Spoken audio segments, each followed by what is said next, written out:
জীবনের কোনো ক্ষেত্রে হতাশ হওয়ার কোনো সুযোগ নাই।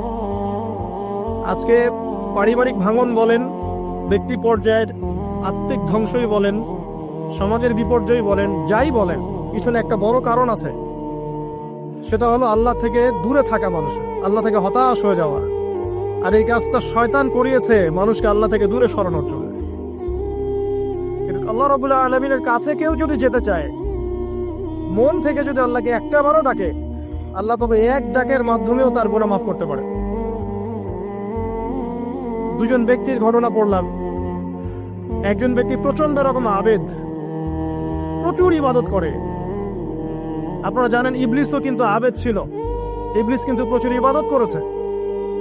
এখন ওই ব্যক্তির একজন বন্ধু ছিল, এটা বনু ইসরাইলের ঘটনা। তো সেই বন্ধু পাপী ছিল, বিভিন্ন কবিরা গুনাহ করত। আর এই আবেদ ব্যক্তি বারবার তাকে নসিহত করত, গুনাহ ছেড়ে দাও, তুমি পাপ করছো, গুনাহ ছেড়ে দাও। তখন সেই ব্যক্তি যে পাপ করছে সে বলতো যে আল্লাহ কি তোমাকে আমার রক্ষক বানিয়েছেন? আল্লাহ কি তোমাকে আমার উপর দারোগা বানিয়েছেন? আমাকে আল্লাহর হাতে ছেড়ে দাও, আমাকে নসিহত করতে শোনা। একদিন এই আবেদ ব্যক্তি তার বন্ধুকে একটা জঘন্য পাপ করতে দেখলো, এমন একটা পাপ যেটা দেখে তার মনে ধারণা আসলো এটা চরম জঘন্য একটা কাজ। তখন সে মুখ ফসকে বলে ফেলল যে আল্লাহ তোকে আর মাফ করবে না, আল্লাহ তোকে জান্নাত দিবে না। আল্লাহ রাব্বুল আলামিন মালাকুল মউতকে এই দুজনের কাছে পাঠালেন, দুজনের রূহকে কবজ করা হলো। এবার আল্লাহ পাক তার সামনে তাদেরকে উপস্থাপন করে বললেন যে তোমাকে আমার রহমত সম্পর্কে কে গ্যারান্টি দিয়েছে যে আমি কাউকে রহমত করবো কি করব না?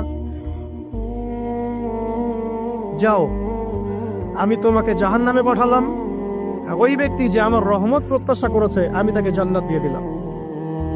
দেখুন, এই হাদিসটা শুনলে মনে হয় বাহ্যিক হয়তো বা মুখের একটা কথার কারণেই সে জাহান্নামে চলে গেল। আসলে বিষয়টা এমন নয়। বিষয়টা আমি আপনাকে বোঝাচ্ছি। বিষয়টা হচ্ছে ইবলিসের মতো। ইবলিস কিন্তু শুধু মন থেকেই বলেনি যে খলাকতানি মিন নার ওয়া খলাকতাহু মিন তিন, আমি কেন তাকে সাজদা করব আদমকে? আদম তো মাটির তৈরি আর আমি তো আগুনের তৈরি। এটা ইবলিসের শুধু মৌখিক স্টেটমেন্ট ছিল না, কারণ কি ছিল? আবা ওয়াস্তাকবার, সে উদ্ধত হয়েছিল, অহংকার প্রদর্শন করেছিল। ভিতর থেকে ইন্টারনালি সে অহংকারী ছিল, সে আন্ডার এস্টিমেট করে কথাটা বলেছে, শুধু মৌখিকভাবে বলে নাই। কিন্তু ঠিক এই ব্যক্তির ঘটনা এমনই, সে মন থেকে অহংকারী হয়ে উঠেছিল, যদিও বা সে আবেদ ছিল। এখানে আমরা যারা প্র্যাকটিসিং মুসলিম